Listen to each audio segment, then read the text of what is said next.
2 મિનિટમાં એવું creamy milkshake તૈયાર કરી શકશો જે પીતા જ તમે બોલી ઉઠશો, વાહ, આ તો બજાર કરતા પણ બેસ્ટ છે. અને ખાસ વાત, આટલું ટેસ્ટી હોવા છતાં બનાવવું એટલું ઇઝી છે કે તમે દરરોજ બનાવશો. આજે આપણે બનાવીશું સુપર ક્રીમી, ટેસ્ટી અને રિફ્રેશિંગ ચીકુ મિલ્કશેક, એ પણ એકદમ સરળ અને ઓછી સામગ્રીમાં. ઉનાળામાં ક્યારેક કંઈ ઠંડુ પીવાનું મન થાય, એવું કંઈક જે શરીરને ઠંડક આપે અને વારંવાર પીવાનું મન થાય, તો આ રેસીપી સ્વાદમાં તો જબરદસ્ત છે જ, સાથે સાથે હેલ્થ માટે પણ બહુ ફાયદાકારક છે.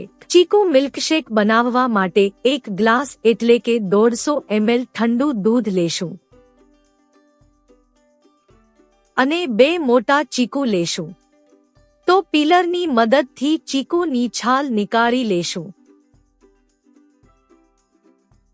હવે તેના નાના નાના ટુકડા કરી લેશું. ટુકડા કરતી વખતે ખાસ ધ્યાન રાખીશું, ચીકુની અંદર જે બીજ હોય અને વચ્ચેનો જે સફેદ ભાગ છે તેને નીકાળી દેશું, કેમ કે આ ભાગ હેલ્થ માટે સારો નથી. તો ચીકુના ટુકડા તૈયાર છે. તો દૂધમાં 2 ટેબલસ્પૂન ખાંડ ઉમેરી મિક્સ કરી લેશું, જેથી ખાંડ ઓગળી જાય.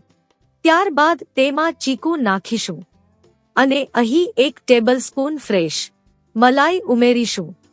જો તમારી પાસે મલાઈ ન હોય તો બજારમાં મળતી વ્હીપ ક્રીમ પણ ઉમેરી શકો છો. તો બ્લેન્ડર અથવા મિક્સરની મદદથી બધું સરસ રીતે બ્લેન્ડ કરી લેશું. તો આપણો ચીકુ મિલ્કશેક બનીને તૈયાર થઈ ગયો છે. હવે તેને ગ્લાસમાં રેડી દેશું અને ઉપરથી ચીકુના નાના ટુકડાથી ગાર્નિશ કરીને સર્વ કરીશું. તો જોયું તમે, કેટલી સરળ અને ઝટપટ બનતી આ રેસીપી છે. તો ફટાફટ બનાવો અને ઠંડા ઠંડા શેકનો મજા